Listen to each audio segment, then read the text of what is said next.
ఋషి పంచమి భాద్రపద శుద్ధ పంచమిని ఋషి పంచమిగా వ్యవహరిస్తారు.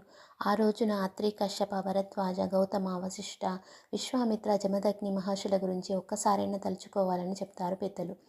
అరణ్యవాసంలో సీతారాములకు అభయమిచ్చినవాడు అత్రి మహర్షి. సాక్షాత్తు శ్రీహరినే పుత్రునిగా పొందిన మహానుభావుడు.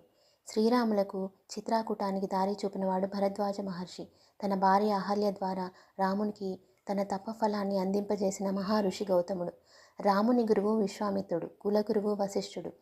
విష్ణువు అంశావతారమైన పరశురాముని కన్నతండ్రి జమదగ్ని మహర్షి. దశావతారాల్లో ఒకటైన వామనుడి జనకుడు కశ్యప మహర్షి. ఋషి పంచమి నాడు రామాయణం చదివితే ఈ మహర్షులందరినీ తలుచుకున్నట్టే. స్త్రీలు ఈ రోజున ఋషి పంచమి వ్రతాన్ని ఆచరించినట్లయితే జన్మజన్మలందు రజస్వలయే చేసిన దోషములు హరించబడతాయి. ఇది స్త్రీల వ్రతం. ప్రతి స్త్రీ ఆచరించవలసిన వ్రతం. పంచమి నాటి తెల్లవారుజామున స్త్రీలు స్నానం చేసి పుష్ప సంచయనం చేయాలి. స్నానం చేస్తున్న సమయంలోనే వ్రత సంకల్పాన్ని చెప్పుకోవాలి. అనంతరం గణపతి పూజ పూర్తి చేసి ఉత్తరేణి మొక్కకు పూజ సల్పి దాన్ని సమూలంగా పెరికివేసి దాని కొమ్మతో దంతావధానం చేయాలి. పుణ్యస్త్రీలు విభూతి, గోపీచందనం, పంచగవ్యములతో స్నానించాలి. ఈ తంతు ముగియగానే ఆకాశంలోని సప్తర్షులను, అరుంధతిని చూస్తూ ఋషి పూజ చేయాలి. పూజలో 4 వత్తుల దీపం ఉండాలి. పూజ అనంతరం భోజనంలో బర్రె పెరుగు, వేయించిన శనగలు, తోటకూర భుజించాలి. వివాహితలు ఈ వ్రతం వల్ల భర్త ప్రేమను, వితంతువులు రాబోయే జన్మలో ఆయుష్మంతుడైన భర్తను పొందుతారని వ్రతోత్సవ చరిత్ర స్పష్టం చేస్తున్నది. ఋషి పంచమి వ్రత కథ. పూర్వం విదర్భలో ఉత్తంగుడనే బ్రాహ్మణునకు బాల వితంతువైన ఒక కుమార్తె, వేదాధ్యయనం చేసే ఒక కుమారుడు ఉన్నారు. విద్యార్థులకు వేదం నేర్పుతూ ఆ బ్రాహ్మణుడు జీవనం చేస్తూ ఉండగా ఒకరోజు ఆయన కుమార్తె దేహం నుండి పురుగులు రాలిపడ్డాయి. ఈ సంఘటనతో ఆ బాలిక స్పృహ తప్పి పడిపోగా ఉత్తంగుడు తన ఉపాసనా బలం వలన ఆమె పూర్వజన్మలో రజస్వల అయ్యుండి ఇంటిలోని అన్నపు గిన్నెలను ముట్టుకోవడం వలన ప్రస్తుతం తన కుమార్తె దేహం క్రిమిభూయిష్టమైనదని తెలుసుకున్నాడు. అప్పుడా బ్రాహ్మణుడు తన కూతురు చేత ఋషి పంచమి వ్రతాన్ని చేయించి గత జన్మలో ఆమె రజస్వలగా ఉన్న సమయంలో చేసిన పాపాలను హరించివేశాడు. భాద్రపద శుద్ధ పంచమి నాడు ఏ స్త్రీ అయితే ఈ వ్రతాన్ని నిష్ఠగా ఆచరిస్తుందో ఆమె రజస్వలగా ఉండి చేసిన దోషాలన్నీ హరించబడతాయి.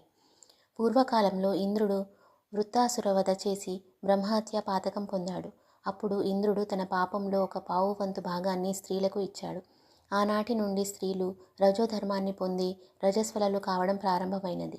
రజస్వల కాలంలో వారు తెలిసి తెలియక చేసే పాపాలను పోగొట్టుకోవడానికి బ్రహ్మ ఈ ఋషి పంచమి వ్రతాన్ని కల్పించాడని పురాణ కథనం. విదర్భలో శ్వేతజితుడనే క్షత్రియుడు, సుమిత్ర అనే ఒక బ్రాహ్మణ స్త్రీ ఉండేవారు. శ్వేతజితుడు కృషిలో, కర్మలో ఉండటం వలన తెలియక రజస్వల అయిన స్త్రీలను తాకడం, వారితో సంభాషించడం వంటి పనులు చేశాడు. సుమిత్ర కూడా రజస్వలగా ఉన్న అందరినీ ముట్టుకుంటూ ఉండేది. ఉపాసనా కాలంలో వారు ఇద్దరూ మృతి చెంది సుమిత్ర కుక్కగాను, శ్వేతజితుడు ఎద్దుగాను సుమిత్ర కొడుకైన గంగాధరుని ఇంటినే జన్మించారు. కాలం గడుస్తున్నది. సుమిత్ర శ్రాద్ధ దినం వచ్చింది. గంగాధరుడు శ్రద్ధగా శ్రాద్ధక్రియలు ఆచరించి బియ్యపు పరమాన్నాన్ని నైవేద్యంగా సమర్పించేలోగా పాయసాన్ని ఒక పాము ముట్టడం చూసిన కుక్క అతిథులకు ఆ పాయసం పెడితే మరణిస్తారని తలంచి అందరూ చూస్తుండగానే తాను ఆ పాయసాన్ని ఎంగిలి చేసింది. కుక్క ముట్టిన పాయసం పనికిరాదు కనుక వంట మనిషి మళ్ళీ పాయసం వండి అతిథులను తృప్తిపరిచింది. కానీ ఆ కుక్క పాయసాన్ని ముట్టినందున కోపంతో ఆ రోజు దానికి ఆహారం ఇవ్వలేదు. కుక్క రూపంలో ఉన్నది తానేనని తెలియక కొడుకు సైతం తన పట్ల నిర్లక్ష్యం వహించడం చూసిన సుమిత్ర, ఈనాడు నా కొడుకు చేసిన శ్రాద్ధ వ్యర్థమైంది కదా అని ఎద్దు రూపంలో ఉన్న క్షత్రియునికి చెప్పుకుంది.